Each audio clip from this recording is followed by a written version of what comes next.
Who here loves when their nails are done perfectly? Me. I'm Sarah Gibson Tuttle, and I started Olive in June because let's be real, we all deserve to have gorgeous nails, but who wants to spend a fortune or half their day at the nail salon? That's why I created the Gel Mani system, so you can have that salon-quality gel manicure right at home. And guess what? The best part, each mani only costs $2. Yep, you heard me, $2. No more $60, $70, $80 salon trips that eat up your day. Now you can paint your nails whenever you want, wherever you want, and trust me, you're going to be obsessed with your nails, and everyone is going to ask you where you got them done. And here's a little something extra. Head over to oliveinjune.com and get 20% off your first Gel Mani system with code DIYGEL20. That's code DIYGEL20 for 20% off your first Mani system at oliveinjune.com/DIYGEL20. Hey friends, it's Nikayla from the podcast Side Hustle Pro. I'm always looking for ways to keep my kids entertained without screens, and the Yoto Mini has been a total lifesaver. My kids are obsessed. Yoto is a screen-free audio player where kids just pop in a card and listen. Hours of stories, music, podcasts, and more, and no screens or ads. With hundreds of options for ages 0 to 12, it's the perfect gift they'll go back to again and again. Check it out at yotoplay.com. YOTOPLAY.com. If you're a smoker or vapor ready to make a change, you really only need one good reason. But with Zyn nicotine pouches, you'll discover many good reasons. Zyn is America's #1 nicotine pouch brand. Plus, Zyn offers a robust rewards program. There are lots of options when it comes to nicotine satisfaction, but there's only one Zyn. Check out zyn.com/find to find Zyn at a store near you. Warning, this product contains nicotine. Nicotine is an addictive chemical.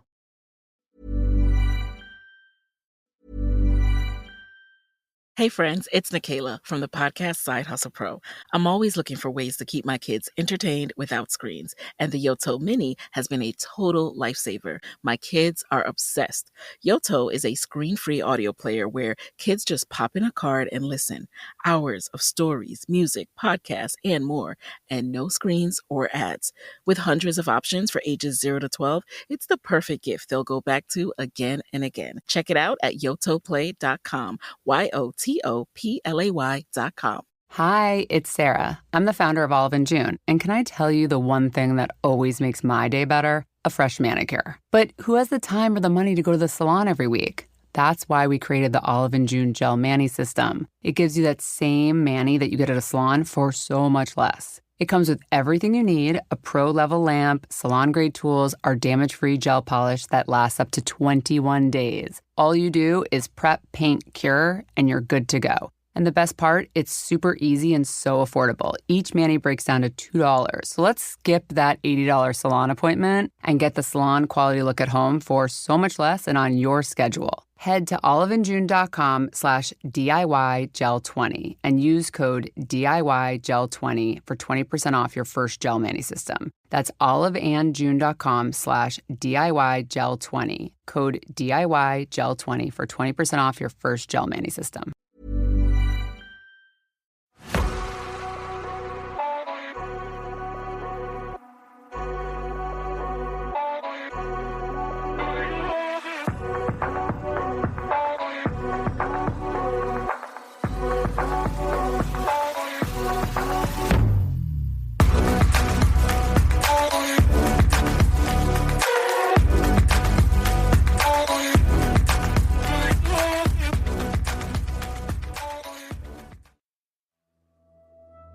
Hello, I'm Sarah, and welcome to the Whispering Woods After Dark.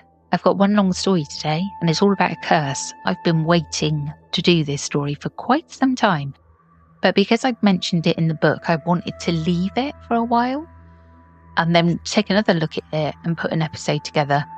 I just didn't want it, because if you'd bought the book and you'd seen that I've spoken about it in that, I didn't want to repeat myself until enough time had passed. Right, I'll get straight into it. Are you ready for the story? It was a crisp afternoon on September the 19th, 1991. High in the Ötzi Alps, on the Australian-Italian border. Two German hikers, Helmut and Erika Simon, decided to take a shortcut off the main trail. As they traversed a remote glacier pass at 3,210 meters elevation, Helmet spotted something unusual protruding from the melting ice. What looked like a human head and torso. Curious and a bit unnerved, the couple moved closer. They found a leathery brown corpse, half encased in ice. Thinking it might be a recently perished mountaineer, perhaps a victim of a climbing accident, the Simons hurried to alert authorities at a nearby mountain refuge. Over the next few days, a challenging recovery unfolded. Bad weather swept over the glacier, hampering initial attempts to free the body. Teams of alpine gendarmeries and rescue workers took turns chopping at the stubborn ice with ski poles, ice axes, and even a pneumatic jackhammer. It actually took 4 days of labour to finally extract the frozen corpse from its icy tomb. In the process, some of the mysterious man's belongings, bits of leather, stick later identified as part of a bow, and a strange copper axe, were also pulled from the melting ice. On September the 23rd, the body was airlifted by helicopter off the mountain and delivered to the medical examiner's office in Innsbruck, Austria. The police, suspecting a possible crime, treated it initially like a modern forensic case.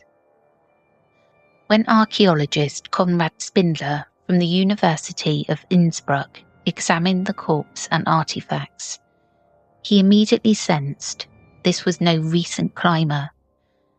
At least 4,000 years old, he estimated, noting the design of the axe and tools. Radiocarbon tests soon confirmed the astonishing truth. The Iceman, nicknamed Ötzi, after the Ötztal region, lived over 5,000 years ago, around 3,300 BCE. He was older than the pyramids of Egypt, older than Stonehenge, Europe's oldest natural human mummy, perfectly preserved by glacier ice. The Simons Chance discovery had unearthed an unprecedented window into the Copper Age. News of the find spread quickly. Within days, headlines around the world announced that a prehistoric mummy had been discovered in the Alps. The body, quickly dubbed Ötzi the Iceman by an Austrian journalist, captivated scientists and the public. Here was a middle-aged man who had died in the mountains millennia ago, his skin, organs, and even last meals preserved. But who was he? How did he end up dead on that desolate pass? As researchers would soon learn, Ötzi's life and death were as dramatic as the manner in which he was found. And disturbingly, whispers began to suggest perhaps Ötzi did not rest easy in his new modern home. But first, let's travel back in time to Ötzi's final days, long before Helmut Simon ever set foot on that glacier. Imagine the Alps over 5,000 years ago.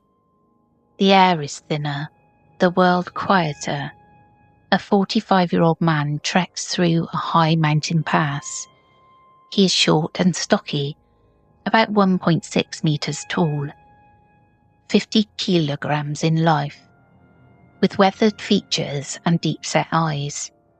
He wears a crude yet effective ensemble of leather and fur, a goatskin coat, leggings, sturdy shoes insulated with grass, and a bearskin cap.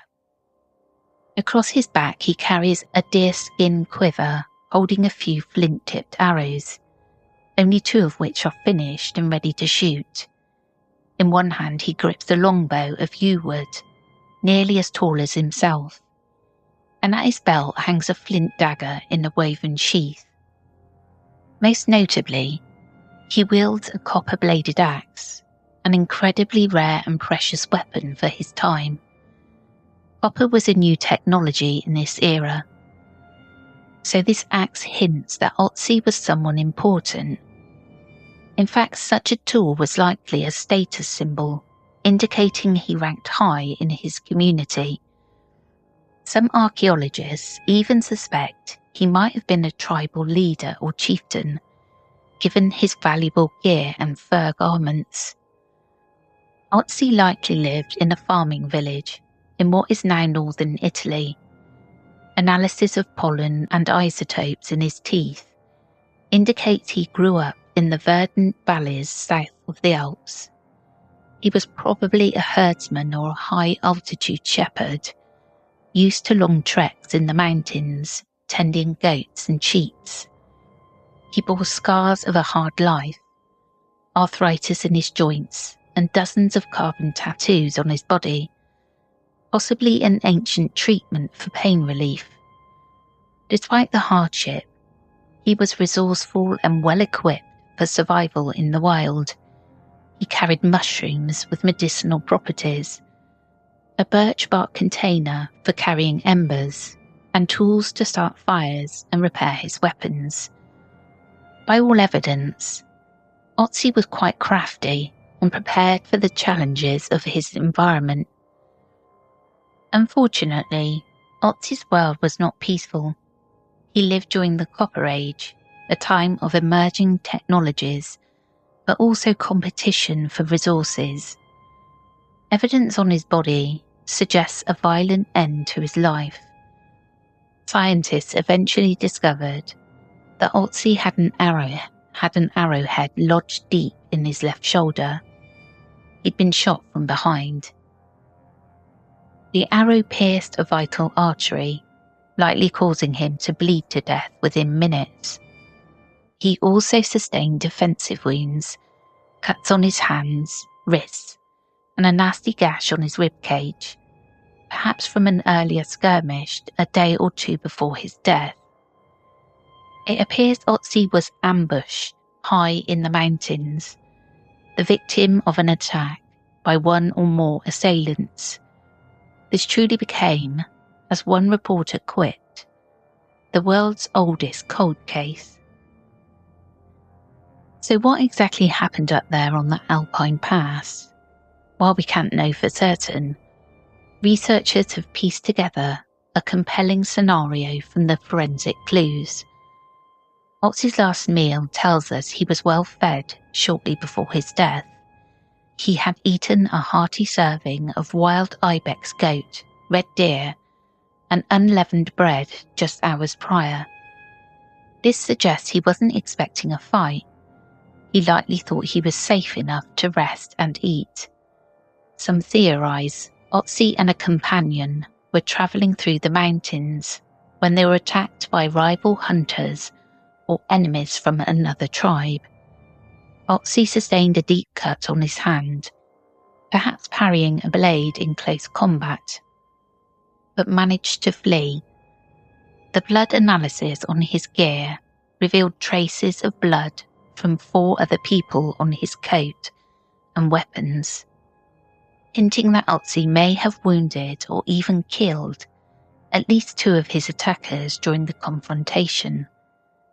There is even a theory that one of those blood traces came from a comrade he tried to carry to safety. In the end, Ötzi was shot in the back by an arrow as he tried to escape. The attacker seemingly came from behind and above him on the ridge, a perfect vantage point. The arrow's shaft was missing, lightly yanked out by the shooter, but the flint arrowhead remained deeply embedded near Ötzi's left shoulder, cutting through nerves and arteries. Critically wounded, Ötzi still managed to stagger a short distance. In his final moments, with nobody to help him, it seems Ötzi deliberately put his belongings aside and lay down and expired. He didn't just keel over.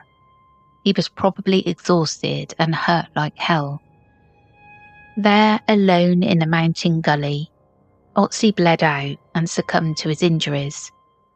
Soon after, a freak change in weather sealed his body under ice and snow, freezing him in time until his discovery 53 centuries later.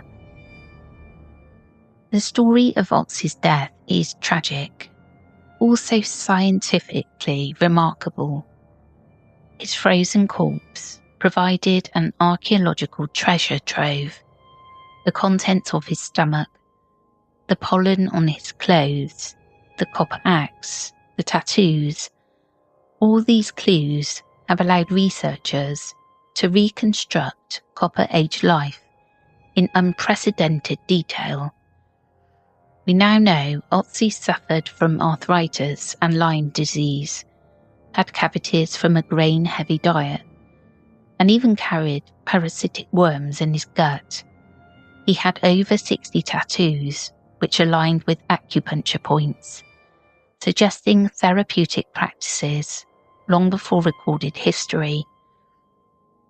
And intriguingly, a recent DNA analysis of Ötzi's genome revealed he had dark eyes, possibly balding dark hair, and genetically was more closely related to early Anatolian farmers than to modern Alpine peoples.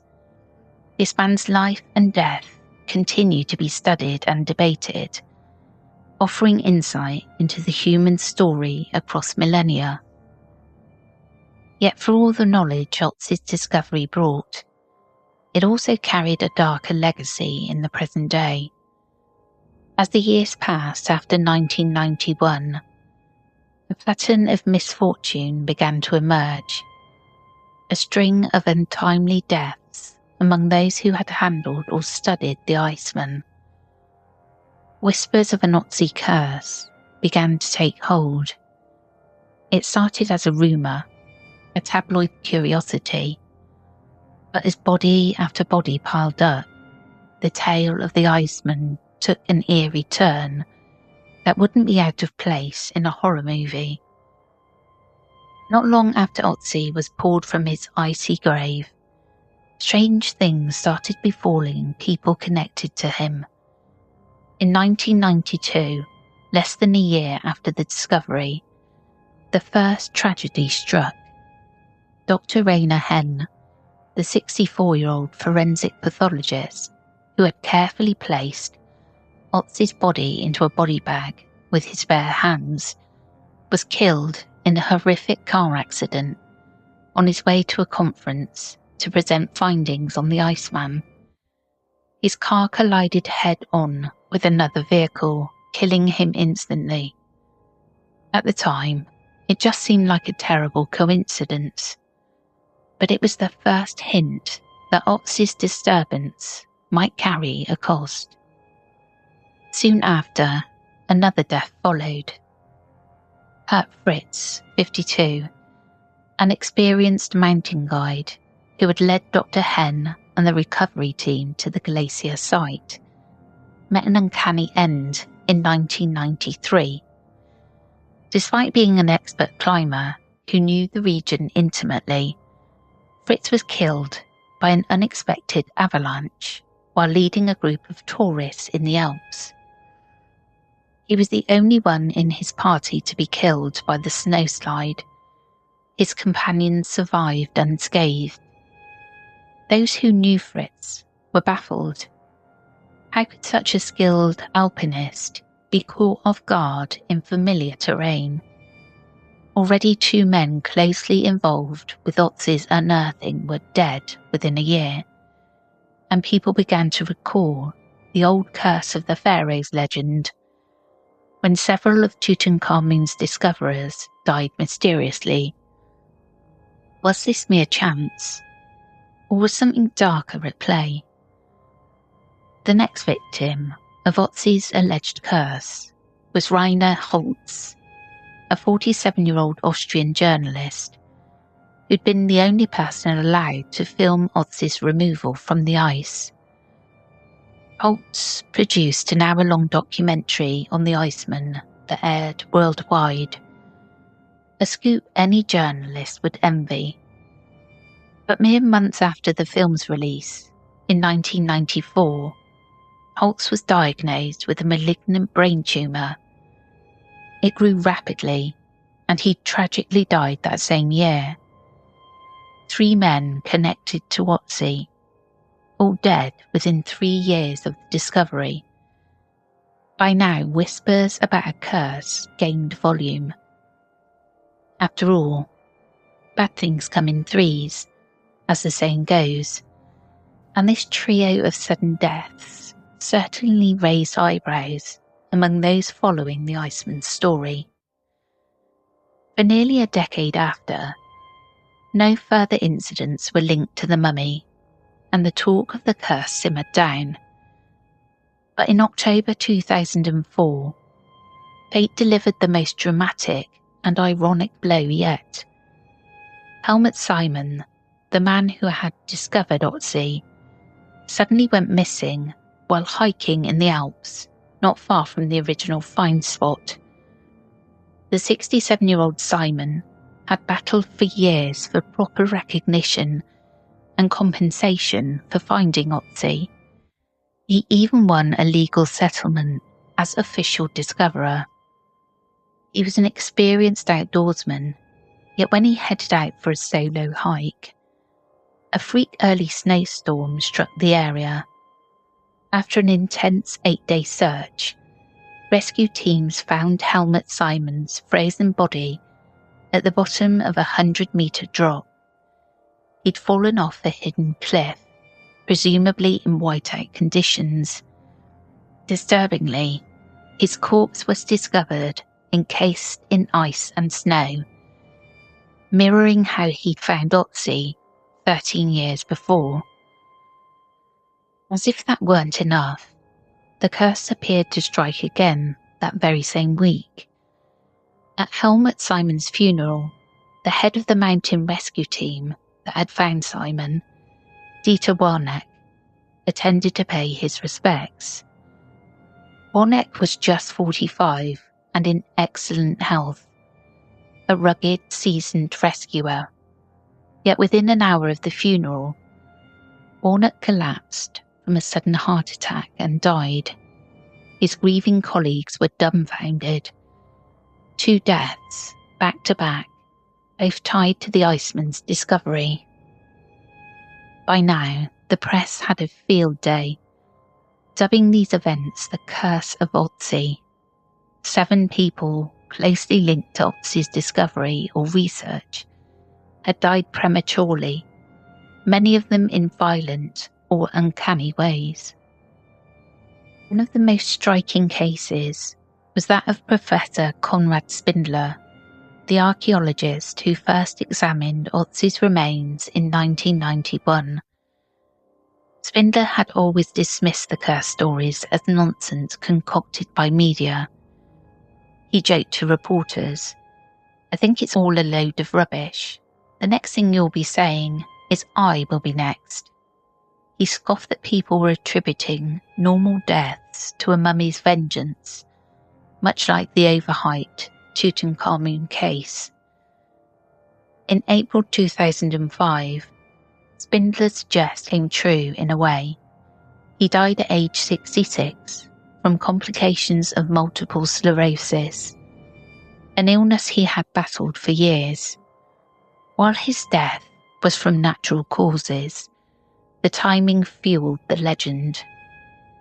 Spindler had indeed been next after Simon and Warneck.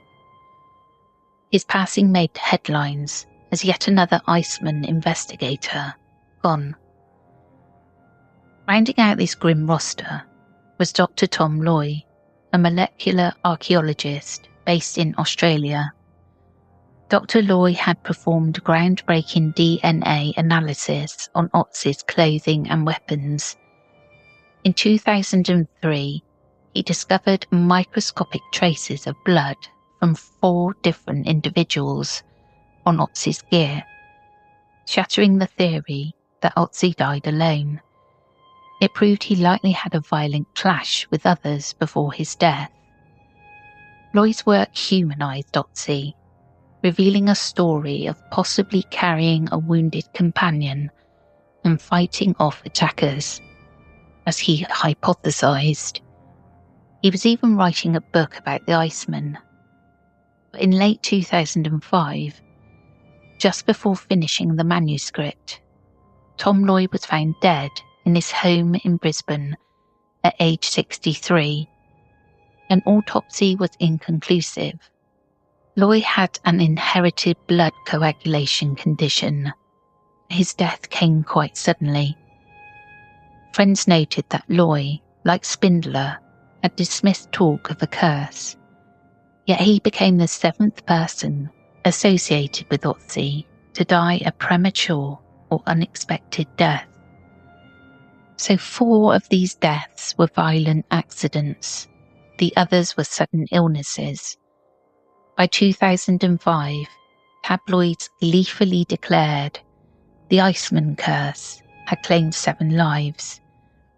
And many couldn't help but wonder, had Ötzi's disturbance unleashed some ancient hex?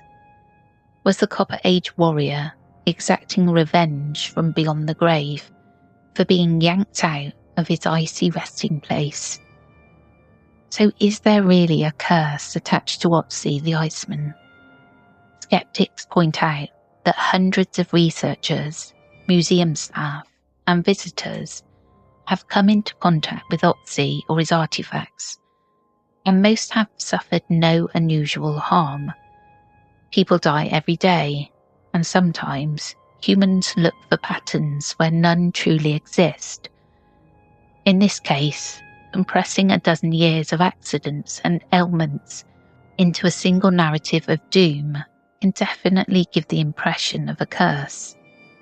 Statistically, 7 deaths over 14 years, among the vast number of people involved with Ötzi, might not be that implausible.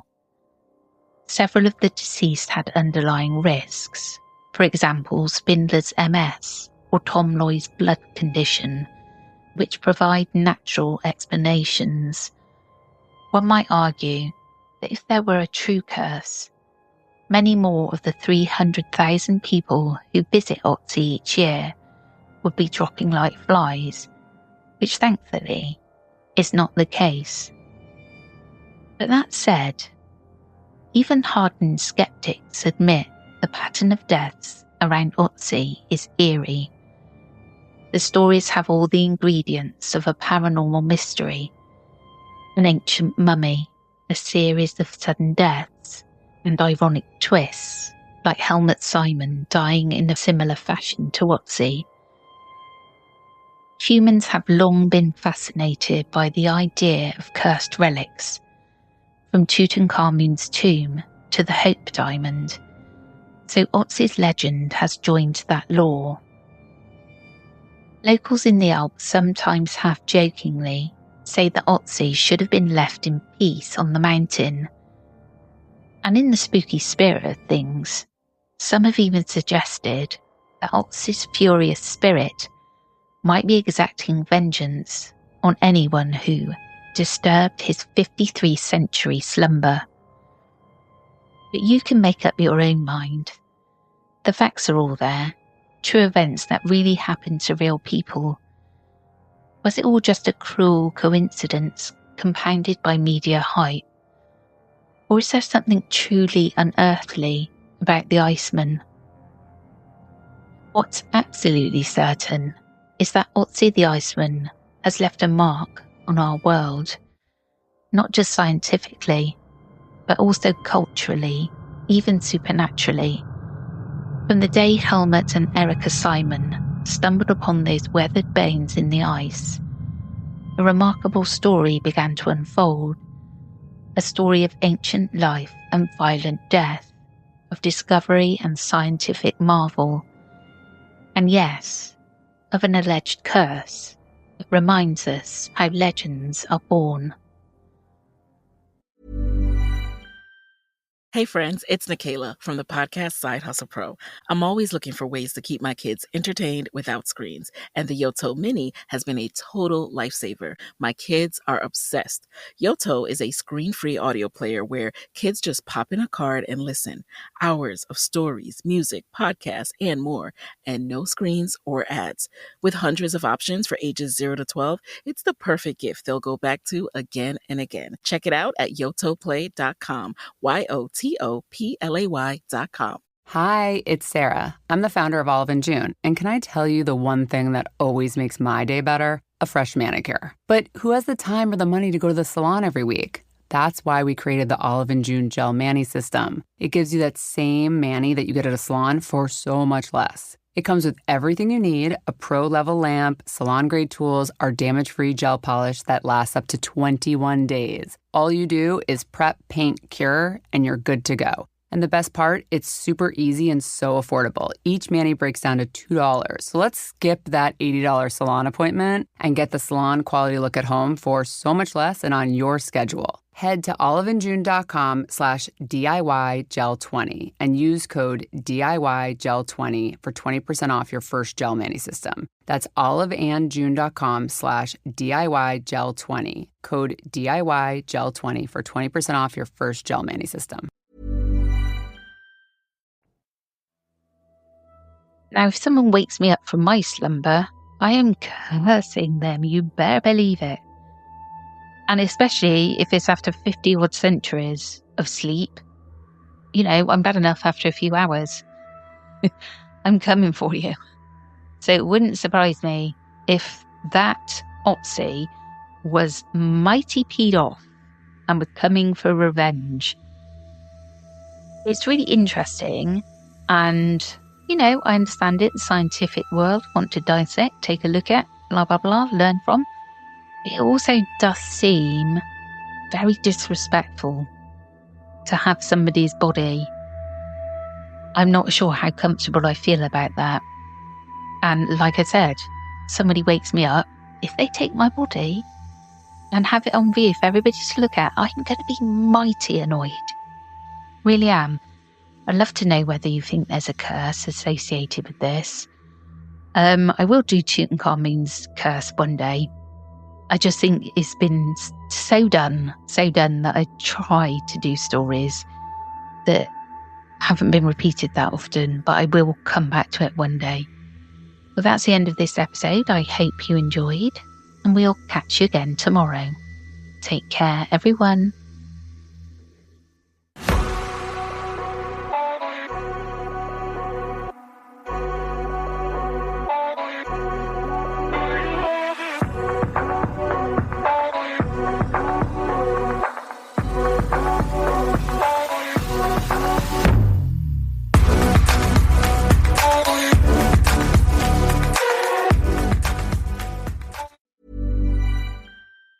Hey friends, it's Nikayla from the podcast Side Hustle Pro. I'm always looking for ways to keep my kids entertained without screens, and the Yoto Mini has been a total lifesaver. My kids are obsessed. Yoto is a screen-free audio player where kids just pop in a card and listen. Hours of stories, music, podcasts, and more, and no screens or ads.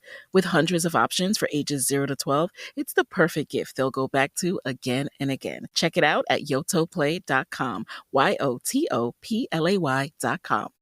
If you're a smoker or vapor, ready to make a change, you really only need one good reason.